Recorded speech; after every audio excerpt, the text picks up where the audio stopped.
wa na'udzu billahi min shururi anfusina wa sayyiati a'malina.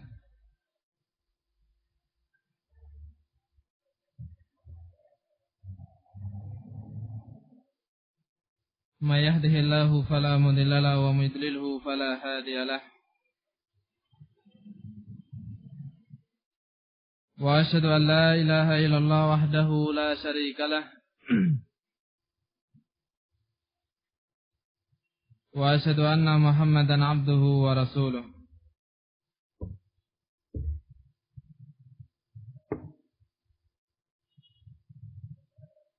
Wa qala Allah ta'ala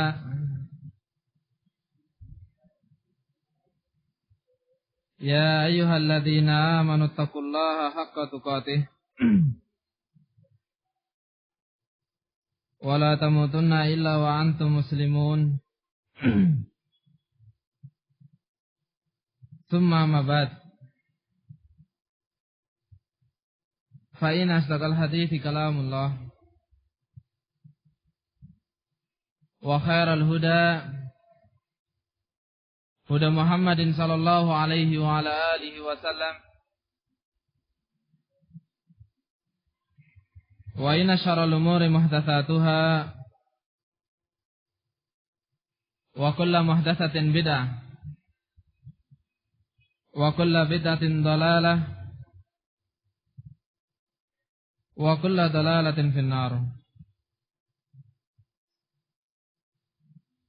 A'adana Allah wa iyyakum minan nar.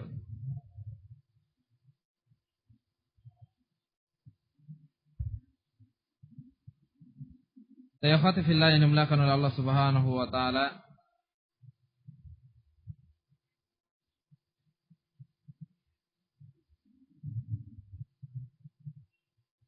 Sebagaimana yang telah kita sebutkan pada pertemuan yang lalu bahwa termasuk dari perkara yang sangat penting dalam kehidupan kita adalah tazkiyatun nufus.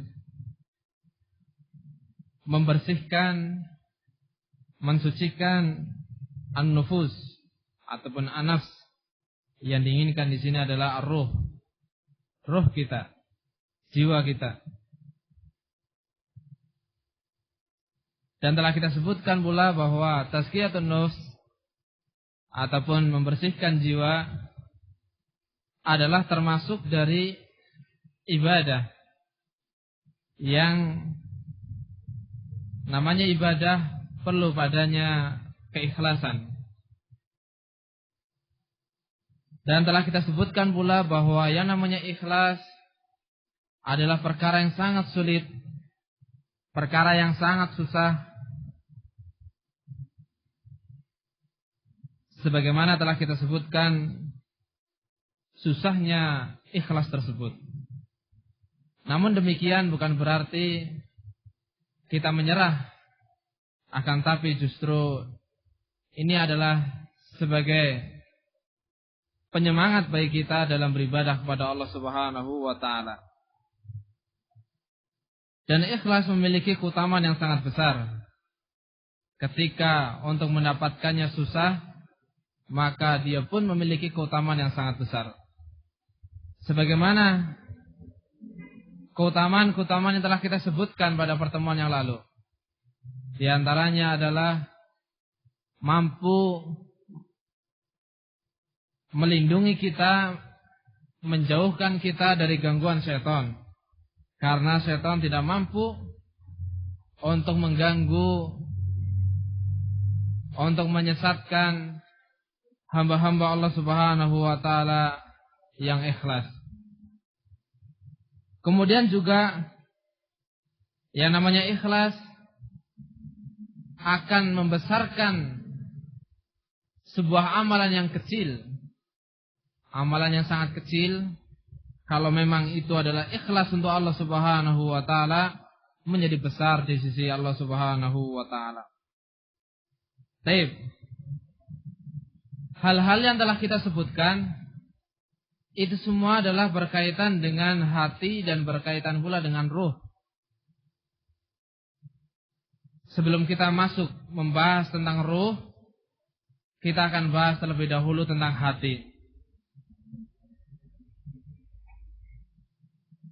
Ikhwati fillah yang dimuliakan oleh Allah Subhanahu wa taala. Hati diibaratkan ataupun hati untuk badan kita diibaratkan sebuah panglima yang memimpin pasukannya, yang mana seorang panglima ataupun pemimpin, dia akan mengarahkan orang-orang yang ia pimpin sesuai dengan kehendaknya. Sesuai dengan kehendaknya. Dan begitu pula anggota badan kita. Anggota badan kita akan bergerak sesuai dengan keinginan hati kita. Sehingga apa yang kita kerjakan adalah termasuk dari cerminan apa yang ada di dalam hati kita. Kalau yang kita kerjakan adalah perkara-perkara kebaikan, maka hati kita pun baik. Kalau yang kita kerjakan adalah perkara-perkara kejelekan, maka begitu pula sebaliknya. Ini semua sebagaimana yang disabdakan oleh Rasul alaihissalatu wassalam dalam hadis yang dikeluarkan oleh Al-Imam Bukhari dari sahabat Nu'man Ibn Bashir. Potongan hadisnya, kata Rasul alaihissalatu wassalam, "Alla wa inna fil jasadi mudghah." Ketahuilah bahwa di dalam jasad ini ada segumpal daging ataupun darah.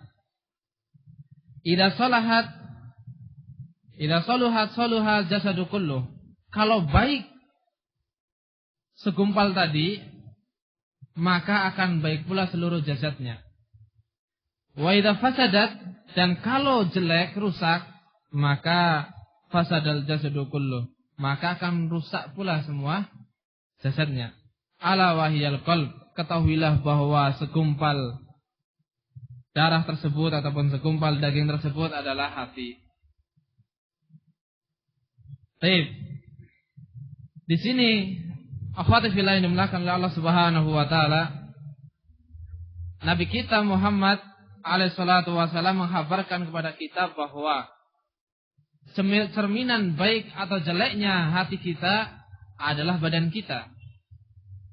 Bukan maksudnya kalau badannya sempurna, fisiknya bagus, kemudian hatinya juga bagus. Kalau badannya nggak sempurna, fisiknya nggak bagus, bukan berarti hatinya juga nggak bagus. Bukan itu yang diinginkan. Akan tapi yang diinginkan adalah yaitu apa yang dikerjakan oleh jasad kita.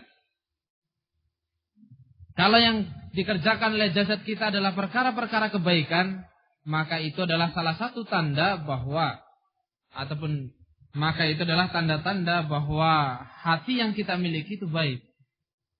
Akan tapi kalau seandainya yang kita kerjakan adalah perkara-perkara jelek, maka pertanda pula bahwa hati yang kita miliki itu adalah apa? Jelek. Ikhwati fillah yang dimuliakan oleh Allah Subhanahu wa taala, inilah keberadaan hati kita.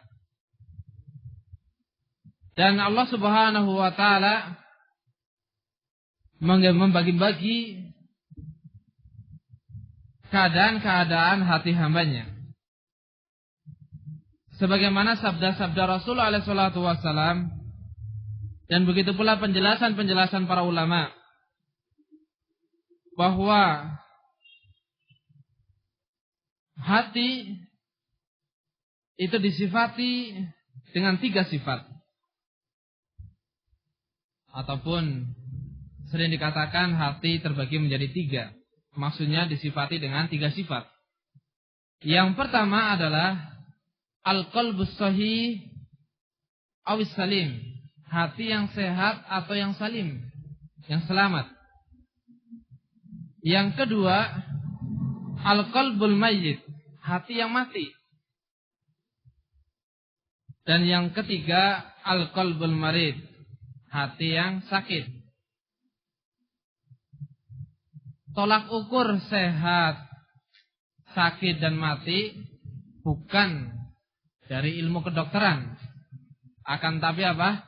Dari sisi syariat. Dari sisi syariat. Ini dikategorikan sebagai hati yang mati, ini dikategorikan sebagai hati yang sakit, dan ini dikategorikan sebagai hati yang sahih sehat. Baik. Yang pertama, hati yang sahih atau salim. Hati yang sahih atau yang salim adalah hati yang selamat dari semua syahwat-syahwat yang menyelisihi perintah Allah Subhanahu wa taala dan larangannya. Hati yang selamat dari semua syubhat-syubhat yang menghalangi dia mengerjakan kebaikan-kebaikan. Hati yang selamat dari peribadahan kepada selain Allah Subhanahu wa taala. Hati yang selamat dari berhukum dari hukum selain hukumnya Allah Subhanahu wa taala dan Rasulnya. Ini sifat hati tersebut. Hati yang sehat adalah hati yang selamat dari apa? Syahwat-syahwat yang menyelisih perkara ataupun menyelisih perintah Allah Subhanahu wa taala dan Rasulnya. Artinya, hati yang mampu membimbing badan tersebut, membimbing jasad untuk mengerjakan perintah-perintah Allah Subhanahu wa taala dan meninggalkan larangan-larangannya. Ini salah satu tandanya. Kalau kita memiliki jasad yang terus berusaha mengerjakan perintah-perintah Allah Subhanahu wa taala dan menjauhi larangannya, maka ini adalah apa? Pertanda bahwa hati tersebut hati salim. Dan begitu pula dari syubhat-syubhat yang akan menghalangi dia untuk mengerjakan kebaikan-kebaikan. Artinya apa? Pertama, dia berusaha mengerjakan perintah-perintah Allah dan menjauhi larangannya. Kemudian dia adalah orang yang berilmu, memiliki pemahaman dalam masalah din, sehingga dia bisa selamat dari perkara-perkara yang masih samar, yang masih rancu, yang menyebabkan seseorang terhalang ataupun apa? Tidak menyebabkan seseorang tidak mengerjakan kebaikan yang ada di hadapannya. Ada sebuah kebaikan misalnya, tapi dia bimbang. Ini sebenarnya kebaikan atau kejelekan ya.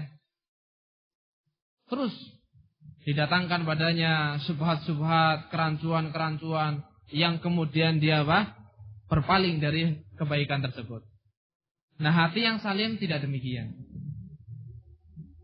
Dia faham, dia memiliki furqan, dia memiliki pembeda antara mana yang hak dan mana yang batil, mana yang benar dan mana yang salah. Mana keimanan, mana kesyirikan.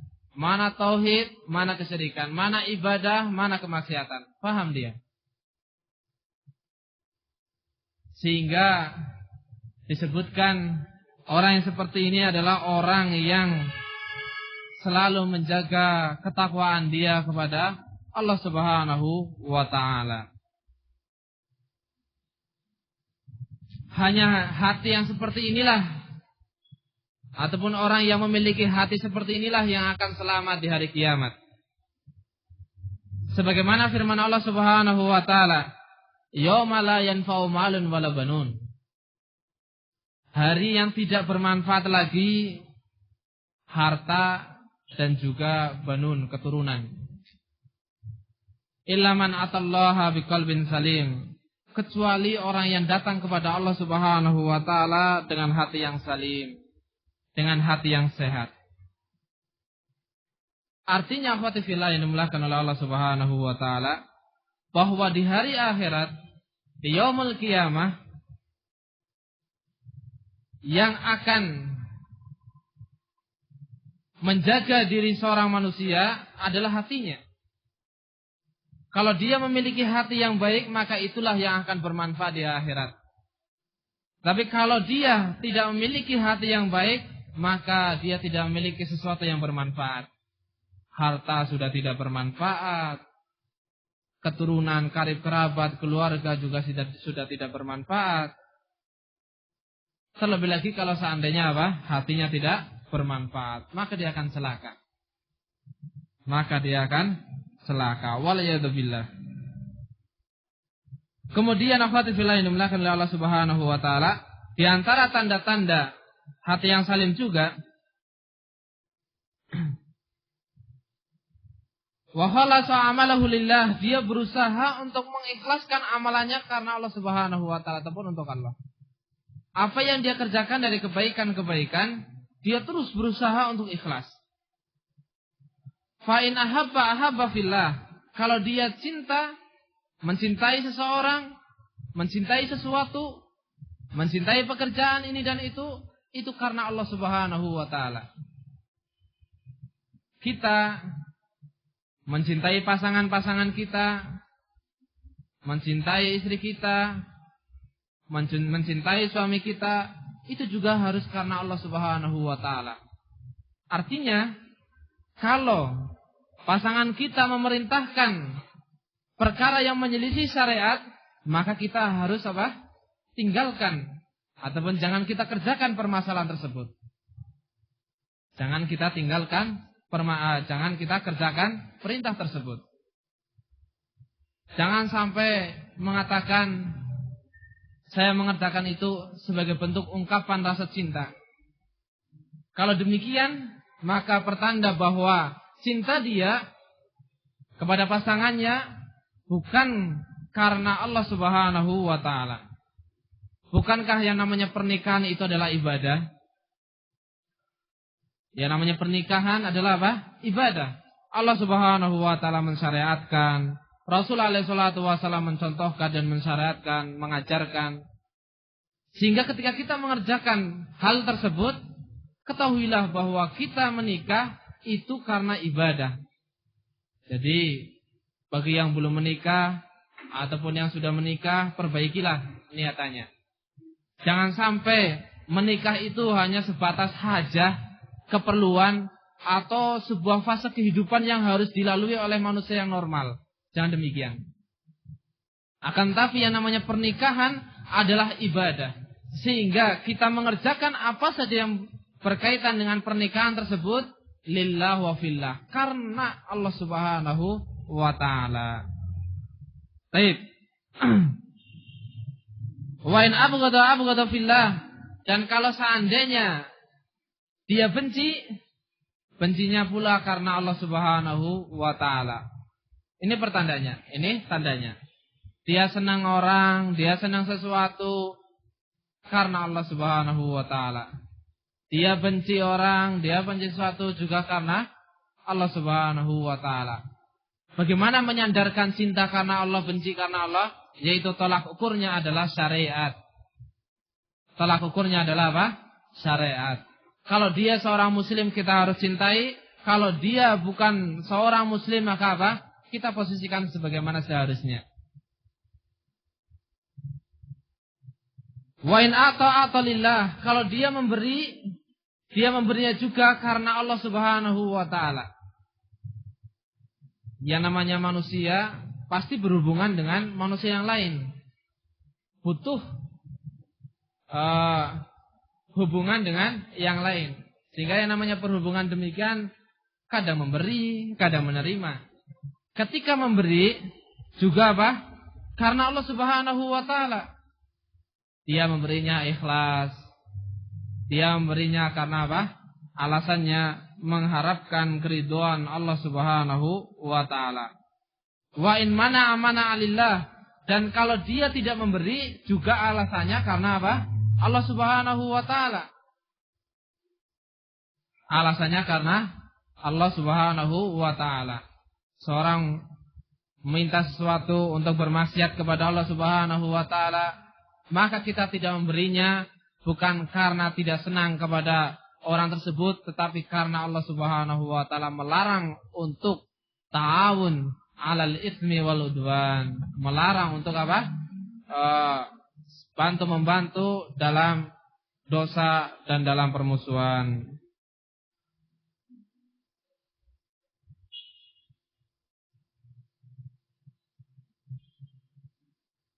Sayafati filain dimulakan oleh Allah Subhanahu wa taala, inilah diantara ciri-ciri hati yang salim.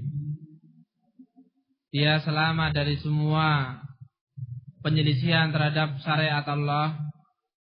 Dia selamat dari apa? Penyelisihan terhadap syariat Allah, berusaha mengerjakan perintah-perintahnya, berusaha meninggalkan larangan-larangannya.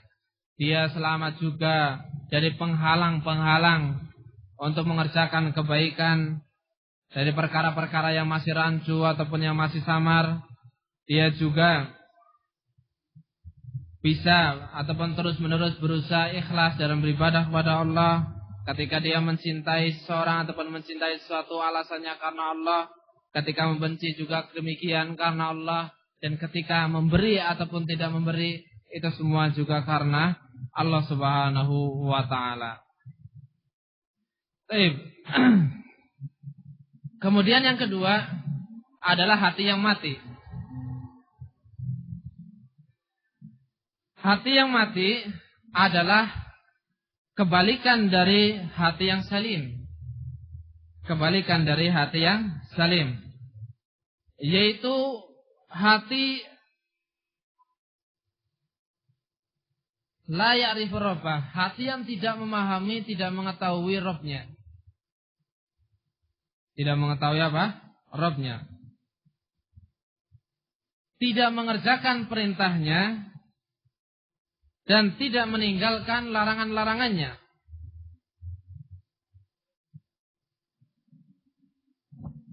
Bahkan dia terus-menerus berada dalam perkara-perkara ataupun dalam syahwat yang menyelisih perintah-perintah dan larangannya. Walaupun dia tahu bahwa itu semua adalah sebab dia mendapatkan murka ataupun kebencian Allah Subhanahu wa ta'ala. Atau dia terus-menerus di atas syahwat dan kenikmatan syahwat tersebut, yang di dalam perkara tersebut ada kemurkaan dan kebencian Allah Subhanahu wa ta'ala.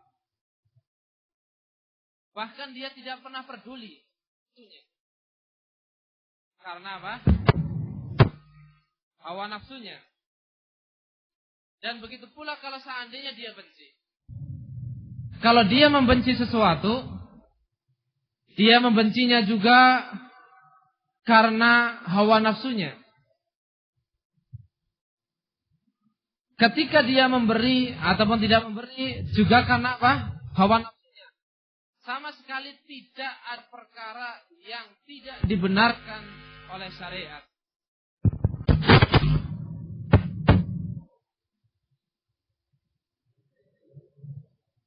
Baik.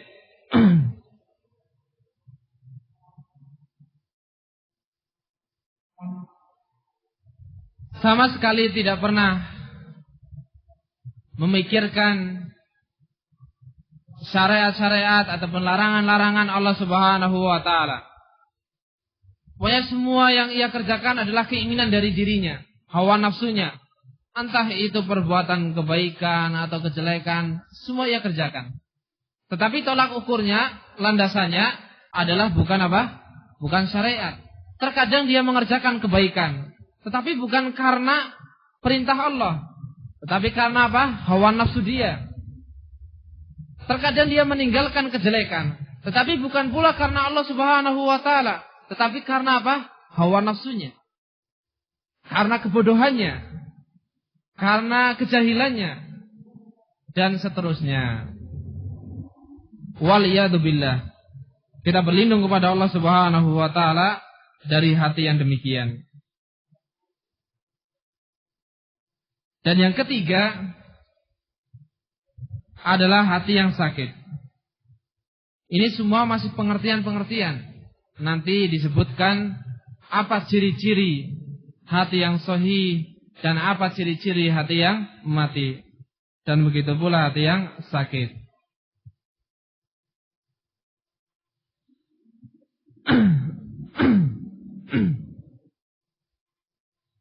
Adapun hati yang sakit adalah hati yang berada di antara hati yang sakit, hati yang sehat dan hati yang mati. Di antara apa? Dua perkara tersebut. Antara hati yang salim dan hati yang mati. Dan inilah hati yang kebanyakan manusia ataupun kebanyakan kita, kebanyakan kaum muslimin memilikinya. Ini tergantung dengan kedekatannya. Kalau dia lebih dekat dari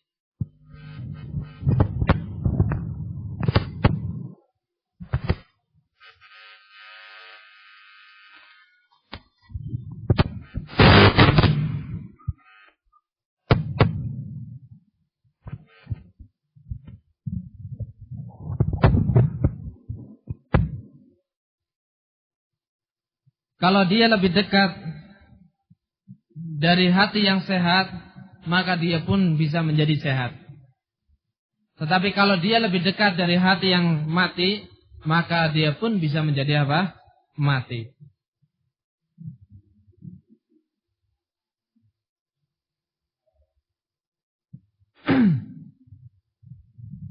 Sifat fillah yang dimulakan oleh Allah Subhanahu wa taala.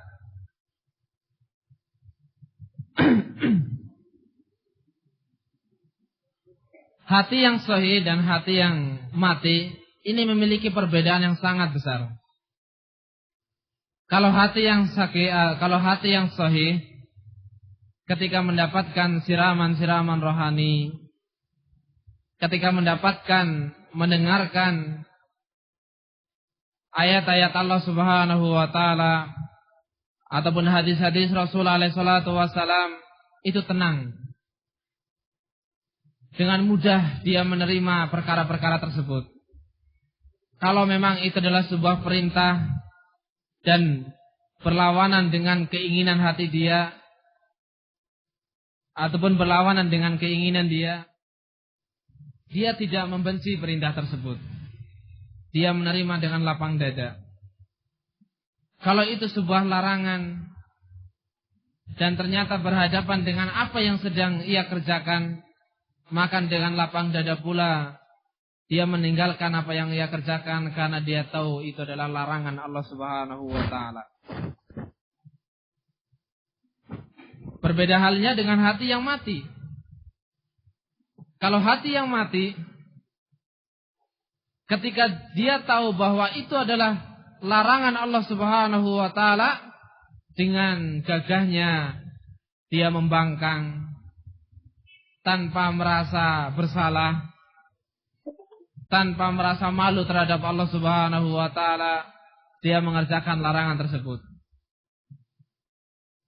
Dan kalau dia tahu itu adalah perintah Allah Subhanahu wa taala, dia tetap dengan enaknya meninggalkan larangan tersebut. Karena kita tahu ataupun kita lihat diri kita. Terkadang kita mengerjakan kemaksiatan tetapi masih memiliki rasa takut terhadap Allah Subhanahu wa taala. Faham, was-was bahwa ini adalah perkara yang tidak dibenarkan oleh Allah. Perkara yang tidak dibenarkan oleh Allah. Ini pertanda masih baik hatinya. Pertanda masih apa? Masih baik hatinya. Tetapi kalau seandainya kita tahu bahwa itu adalah sebuah kemungkaran, akan tetapi ketika kita mengerjakan kemungkaran tersebut, waliyadzubillah, kita berlindung kepada Allah tanpa merasa bersalah, tanpa merasa malu terhadap Allah Subhanahu wa taala, maka ini pertanda bahwa hati yang kita miliki adalah hati yang tidak baik. Dan ini kebanyakan ataupun kenyataan yang ada pada apa? manusia. Terkadang mengerjakan kemungkaran tanpa memiliki rasa malu terhadap orang lain ataupun terhadap Allah Subhanahu wa taala. Nyaman-nyaman saja mengerjakan kemungkaran tersebut. Terkadang menyelisihi perintah-perintah Allah Subhanahu wa taala tanpa ada rasa malu terhadap saudaranya dan begitu pula terhadap siapa? Allah Subhanahu wa taala. Kalau kita misalnya meninggalkan sholat, tentu penuh dengan was-was. Malu terhadap siapa? Sekitar kita. Masa seorang muslim tidak mengerjakan sholat? Begitu pula malu terhadap Allah Subhanahu wa taala. Artinya apa yang kita kerjakan terus penuh dengan was-was. Nah, ini masih pertanda bahwa hati yang kita miliki adalah apa? Masih baik. Masih baik. Dan keberadaan hati yang mati, sebagaimana sering disampaikan, bahwa hati yang mati dipermisalkan dengan dua. Yang pertama, dipermisalkan dengan busa. Yang kedua, dipermisalkan dengan gelas yang terbalik. Yang namanya gelas, kalau dibalik, kemudian dituangkan padanya air, tentu apa? Tidak akan menampung air tersebut. Nah, begitu pula hati yang mati. Ketika disiramkan padanya siraman-siraman rohani, ketika disampaikan padanya ayat-ayat Allah, disampaikan padanya hadis-hadis Rasul alaihi salatu wasalam, disampaikan kepadanya nasihat-nasihat yang penuh dengan ilmu, tidak mampu menyerap nasihat tersebut. Bahkan dengan enaknya dia menolak. Bahkan dengan enaknya dia mencela orang yang menasihati tersebut dan seterusnya. Ini hati yang mati. Kemudian dipermisalkan dengan apa? Busa. Tetapi busa di sini adalah apa? Busa yang menyerap kejelekan-kejelekan ataupun air yang kotor. Air yang kotor ataupun air ketika ditaruh padanya busa, maka busa itu dengan cepatnya menyerap apa? Air tersebut. Begitu pula hati ini. Ataupun begitu pula hati yang mati. Ketika sampai kepadanya perkara-perkara kejelekan, dengan mudahnya menerima kejelekan tersebut. Tapi ketika sampai padanya perkara-perkara kebaikan, dengan susahnya ataupun bahkan tidak bisa menampung kebaikan tersebut. Perkara kejelekan cocok, perkara kebaikan apa? Tidak cocok. Ini hati yang mati. Kalau hati yang sehat, hati yang sahih, hati yang salim, dengan mudahnya dia menerima kebaikan-kebaikan, dengan mudahnya dia menerima nasihat, mendapatkan nasihat, dengan lapang dada dia menerima, mendapatkan ilmu, dengan lapang dada dia mengamalkan, dengan lapang dada dia mengerjakan, menerima ilmu tersebut. Ini yang fatihillah yang dimulakan oleh Allah Subhanahu wa taala. Hati yang sakit, hati yang mati, dan hati yang sahih. Sebagaimana kita sebutkan bahwa hati itu adalah perkara yang sangat pokok dalam kehidupan manusia. Dalam pribadi-pribadi kita, dalam kehidupan akhirat kita. Di antara yang akan, ataupun di antara tanda kita akan celaka di akhirat, atau kita akan mendapatkan kebaikan akhirat, adalah kita koreksi hati kita. Kalau hati kita ternyata adalah hati yang jelek, maka waliyadzubillah, kita berlindung kepada Allah Subhanahu wa taala dari hati yang demikian, maka ini adalah pertanda kejelekan. Kalau hati kita adalah hati yang baik, maka ini juga pertanda bahwa kita akan mendapatkan kebaikan-kebaikan akhirat insyaallah taala. Yang fatih filah ini melakukan Allah Subhanahu wa taala. Kita akan menyebutkan beberapa tanda-tanda sehatnya hati.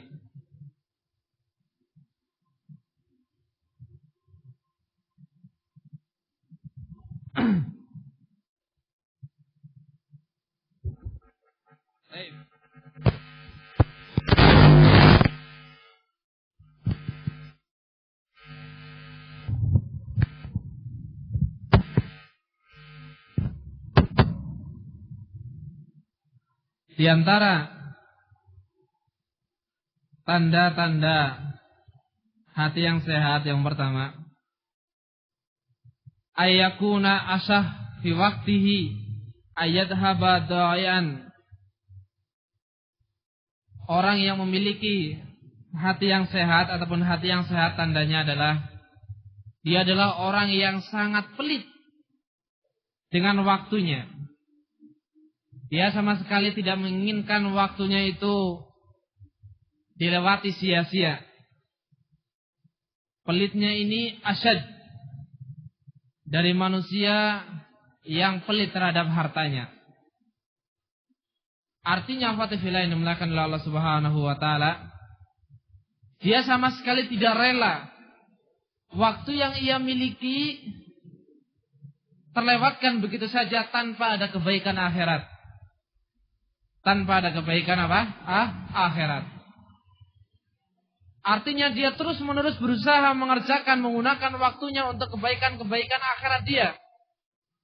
Dia terus-menerus berusaha mengerjakan ibadah-ibadah. Baik itu bentuknya ibadah maliyah, harta, ataupun ibadah badaniyah, yaitu berkaitan dengan badan. Baik itu jawarih, anggota badan, ataupun lisan, ataupun hati.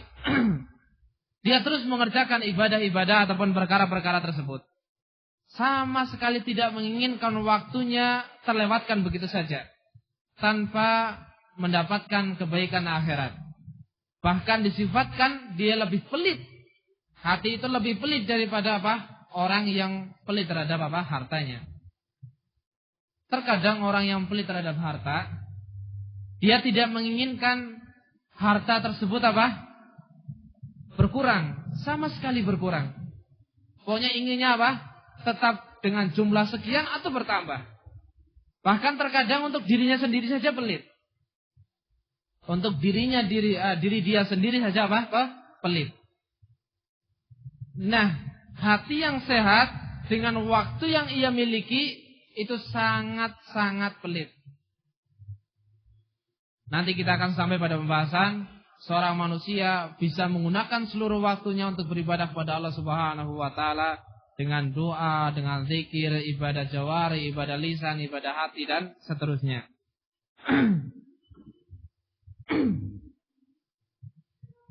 Yang kedua,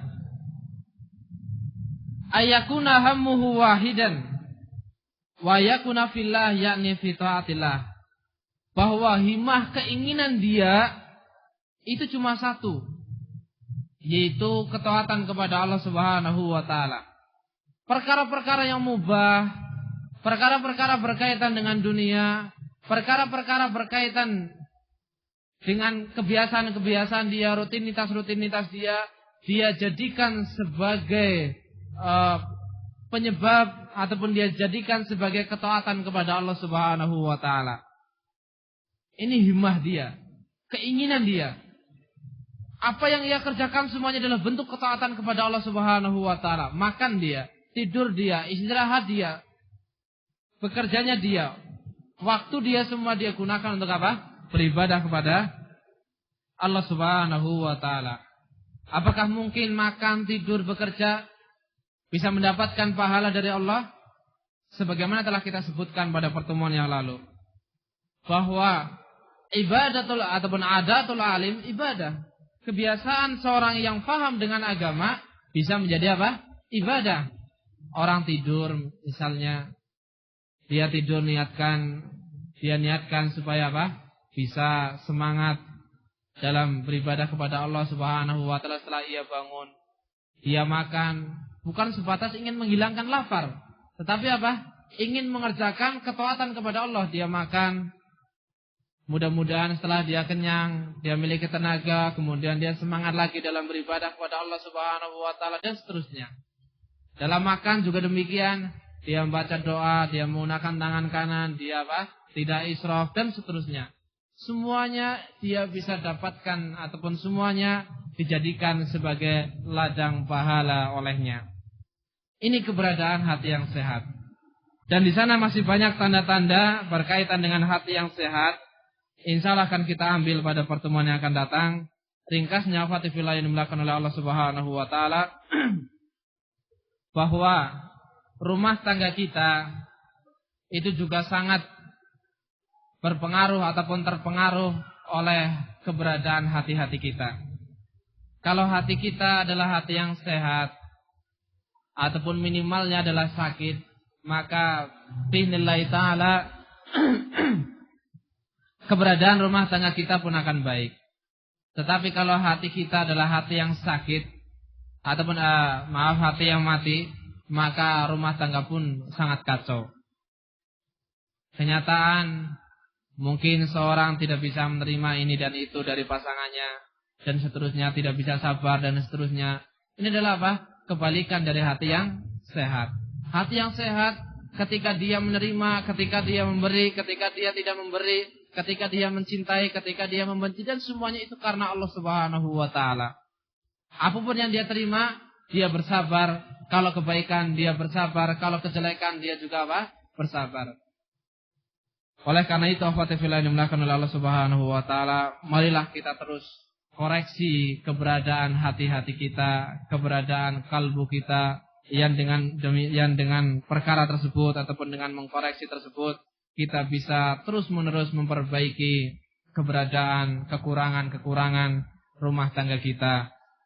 Sebagaimana telah kita sampaikan bahwa rumah tangga yang kita bangun bukan semata-mata untuk kehidupan kita di dunia saja, akan tapi untuk kehidupan kita di dunia dan akhirat. Wallahu a'lam bishawab.